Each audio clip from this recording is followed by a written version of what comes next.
कि जैसे आपने कहा कि जो ब्रह्म ज्ञान है वो मतलब जो चेतना है उसके बारे में ज्ञान है। जी जी जी। तो इस चेतना को समझने के लिए जो आपने एग्जाम्पल लिया, जो हम खुद को लेते हैं कि हम जो जो ब्रह्म ज्ञान है, क्योंकि हम ब्रह्मांड जी के ही एक पार्ट हैं, जी तो आपने उसको समझने के लिए मतलब खुद को लिया, मतलब जो मानव जी। होता है उसको लिया। उसके अलावा हाँ आपने किसी और चीज को क्यों नहीं लिया, हाँ, लिया जबकि ना, जो दूसरे बाकी भी जीव जंतुओं चीज को हैं। भी। हाँ, दूसरे जीव जंतुओं को भी लिया ना, जितने भी जी जी चेतन जीव। हाँ, मेरे आसपास जितने भी चेतन जीव रहते हैं सबको ही लेते हैं, उनके उदाहरण भी तो कई बार देते हैं। अब चूंकि आदमी को ही जी समझा जी रहे हैं, मेन को समझने की बात है, इसलिए आदमी का ज्यादा रहता है। बाकी ये जितने भी गुण जी बताए जा रहे हैं, ये गुण कम कम मात्रा में दूसरे जीवों में भी होते हैं। जी जी।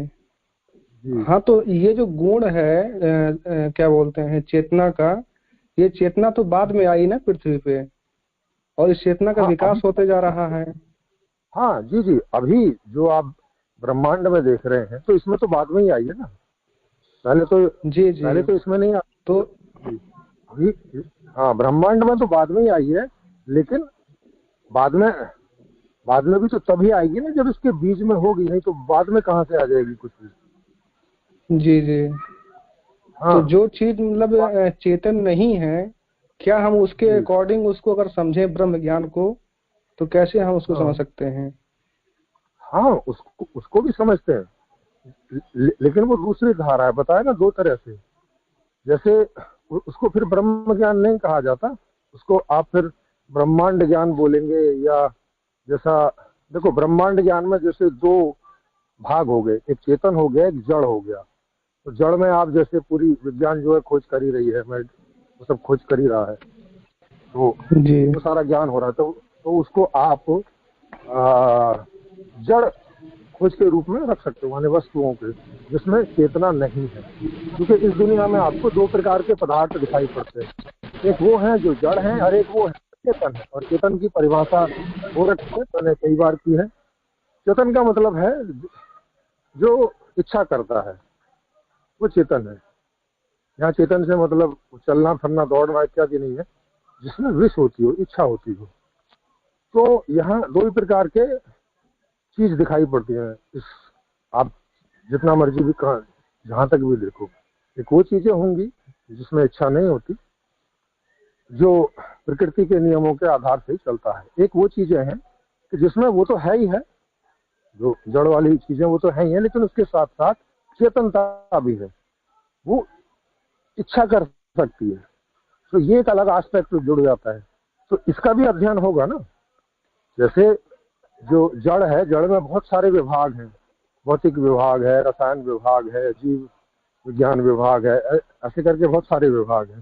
तो ऐसे ही ये एक विभाग चेतन का भी होगा कि भाई ये जो चेतनता जैसी है, ये जो ये इच्छा करता है, ये जो ये सोचता है, ये जो ये भाव करता है, ये जो ये चीजें समझता है, ये जो ये अनुभव करता है, ये सारी एक्टिविटी भी तो हो रही है ना कुछ एक वस्तुओं में, जिनमें आदमी है, पशु पक्षी हैं। तो इसका जो अध्ययन है, उसी को यहाँ पे चेतना के अध्ययन के बारे में कहा जा रहा है। और उसकी भी वही उपयोगिता है जो जड़ की उपयोगिता है। जड़ की जड़ की खोज भी, जड़ की रिसर्च भी इसीलिए की जाती है, किसके लिए? इसी चेतना के लिए। मूल कौन है यहाँ सारी स्थिति में? चेतना। यहाँ जड़ मूल नहीं है। इस बात को समझने का प्रयास करेंगे, हालांकि ये जो आगे के टॉपिक हैं उनमें ये बात बार बार आएगी, तो आपने थोड़ा पहले पूछ लिया। तो मूल जो है वो यहाँ पे चेतना है। चेतना बाद में उदय हुई है, जैसे आपको अब दिख रहा है, लेकिन यहाँ पर भी मूल चेतना ही है। कैसे करके है? कौन रिसर्च कर रहा है? चेतन चीजें रिसर्च कर रही हैं। जड़ वाली चीजें तो रिसर्च नहीं कर रही ना। किसके लिए कर रही हैं? खुद के लिए कर रही हैं, जड़ के लिए तो नहीं कर रही हैं। ऐसा तो नहीं है कि हमें पत्थर को सुखी करना है, कि पत्थर को के लिए कोई अर्थवान चीज है आपका खोज करना। किसके लिए कर रहे हैं? ये जो चेतन वाला एस्पेक्ट है, ये प्रमुख है, यही प्रमुख है, इसी यही केंद्र है इस पूरे सब कुछ का। जो खोज रहे हैं उनके अंदर भी ये चेतना यही केंद्र है, जिनके लिए खोज रहे हैं वो भी सब चेतना की ही बात है। तो चेतना वाला जो एस्पेक्ट है ये प्रमुख है, ये मुख्य है, ये केंद्र है पूरे जीवन का। जीवन बोले तो चेतना होता है, जो चेतना वाला एस्पेक्ट है। अगर आप चेतना वाला एस्पेक्ट हटा दें तो फिर इसको आप जीवन नहीं बोल पाएंगे और ये अर्थहीन हो जाएगा, क्योंकि अर्थ का मतलब रहता है चेतना के लिए, किसी पत्थर के लिए तो नहीं होता ना। तो चेतना यूं करके मूल हो जाती है, यूं करके वो केंद्रीय वस्तु हो जाती है, यूं करके सब उसी के चारों तरफ चलता होता है, उसी के लिए होता है, उसी से होता है। जैसे लोकतंत्र को बोलते हैं जनता के लिए, जनता के द्वारा, जनता से, ऐसे बोलते हैं ना, तो वैसे ये है, चेतना के लिए, चेतना के द्वारा, चेतना से। जी सर, ओके। जी विनीत जी, चेतन के गुण पूछ रहे हैं, चेतना के कितने गुण टोटल हैं?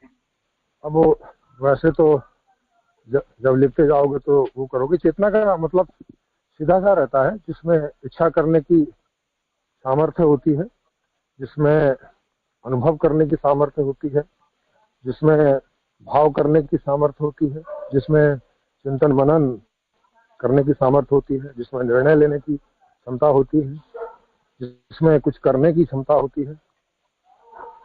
ये सभी गुण चेतन के ही है।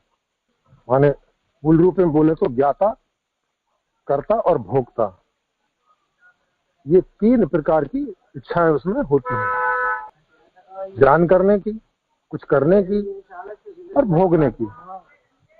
तो मूल ये 3 प्रकार की इच्छाएं होती हैं। इसी से वो, यदि ये उसकी पूरी होती हैं तो सुखी अनुभव करता है, और यदि ये पूरी नहीं होती हैं तो दुखद अनुभव करता है। और इसी के लिए पूरा जीवन वो प्रयासरत रहता है, यही है चेतन। तो प्रमुख रूप से इसके यही गुण है। इन्हीं गुणों में आप देखते ही हो कि 4 अंतःकरण है इसके पास। तो वहाँ पे वो चिंतन मनन कर सकता है, कुछ चीजें सीख सकता है, सिखा सकता है, बोल सकता है, सुन सकता है। ये सब इसके गुण ही है सारे। जितने डिटेल में आप करते चले जाओगे तो ये इसके बहुत सारे गुण हैं। कि छू सकता है, या एक शब्द में बोलो तो अनुभव करता है। नहीं तो अनुभव कितने 5 प्रकार के अनुभव हो गए कि देख सकता है, सुन सकता है, सूंघ सकता है, चख सकता है, छू सकता है। फिर छूने में भी विभिन्न प्रकार का, मुलायम है कि कैसा है, स्वाद विभिन्न प्रकार के, शब्द विभिन्न प्रकार के, देखना विभिन्न प्रकार का, ऐसे ऐसे ये सारे इसी के गुण हैं। तो जब इसका आप और गहरे गहरे में अध्ययन करेंगे तो, लेकिन शुरुआत इसकी होती है इच्छा करने से। तो इसका जो पहला गुण है वो है इच्छा करना, और इच्छा से ही उसकी हर बात की शुरुआत होती है। अगर इच्छा को आप वहां से हटा दोगे तो फिर वो चेतना जैसा कुछ नहीं रह जाएगा। और यही कारण है कि ये लोग तो इसी को मारने में लगे रहे ना पहले, कि भाई इसका जो जन्म होता है और मरता है और ये इतना दुखी होता है या होती है, इसी को ही रोक दो। और उनको यही समझ में आया कि इच्छा से सारी बात शुरू हो रही है, तो क्यों ना इच्छा पर ही काम करो और इच्छा को ही रोक दो। बात भी सही है। अगर किसी को इच्छा नहीं होगी तो वो, उसमें चेतन जैसा कुछ नहीं होगा, माने वो कुछ भी अनुभव करने की स्थिति में ही नहीं होगा, पत्थर जैसा होगा। तो ना दुख होगा ना सुख होगा, कुछ भी नहीं होगा। ऐसा सोचकर ही उन लोगों ने इस प्रकार की कोई ये प्रक्रिया चलाने की कोशिश की अपने उस समय की समझ के आधार पे, कि भाई अब उससे ऐसा तो नहीं हुआ कि ये लोग पूरे जड़ हो गए, लेकिन इतना तो था ही कि जो लोग इनके झांसे में आ जाते थे, या झांसा भी क्या बोले, जो लोग इनके ट्रीटमेंट को स्वीकार कर लेते थे, तो वो अपने जो बड़ी बड़ी इच्छाएं होती हैं, या कोई इच्छा पूरी नहीं हो रही है तो उसको ऐसा सोच के पोस्टपोन कर देते होंगे कि चलो भाई ठीक है, जो पूरी हो रही है उन्हीं को कर लो, क्या है, वगैरह वगैरह। तो इससे कुछ साइकोलॉजिकल थोड़ा रिलीफ रहता होगा। अगर उनको पता चल जाता कि भाई सुख ही जीवन का उद्देश्य है, तब तो वो तो फिर व्याकुल हो जाते ना कि यार सुख तो मिल नहीं रहा है, वही उद्देश्य है, तो फिर मतलब क्या हुआ। अब उस समय कोई भी ऐसा आदमी था नहीं जो इनको सुख देने की स्थिति के लिए कुछ वैसे कोई साइंस, टेक्नोलॉजी, ज्ञान कुछ ऐसा। तो उन लोगों ने इस प्रकार की चीजें कर ली कि भाई ठीक है, इसी ये जो जड़ है, इसी को ही अगर जड़ कर दो तो ना रहेगा बांस, ना बजेगी बांसुरी, यही धीमा धीमा सा रहेगा, तो ना इच्छा करेगा और ना बात उठेगी आगे की। ना फिर कोई व्यवस्था करने की जरूरत है ना कुछ है। इसीलिए आप देखोगे ये जो बीच में बहुत सारे दर्शन है वो किसी व्यवस्था की बात नहीं करते। इवन बौद्ध दर्शन भी कोई खास व्यवस्था की बात नहीं करते, साधना को आगे रखते हैं, साधना पर जोर रहता है, साधना कराने में लगे रहते हैं। स्कूल में भी साधना शुरू करवा दो, 5 साल के बच्चे को ध्यान करना शुरू करवा दो, ये करवा दो, घुट्टी पिला दो उसको कि वो इच्छाएं ना करे, इस पर ही जोर रहता है। और ये आज तक आप देखते आ रहे हो, इवन ओशो तक को देखो, वो इसी पर ही जोर लगाए हुए हैं। समझो समझो, आत्मज्ञानी बनो, होश लाओ, जागो, तुम सो रहे हो। और जागो का मतलब जागने के लिए क्या बोल रहा है वो, कह रहे तुम जागो, ये सब तुम्हें निस्सार लगेगा, ये सब तुम्हें बेअर्थ लगेगा, जो तुम भोगों के पीछे भाग रहे हो ये तुम्हारे लिए अर्थहीन हो जाएंगे।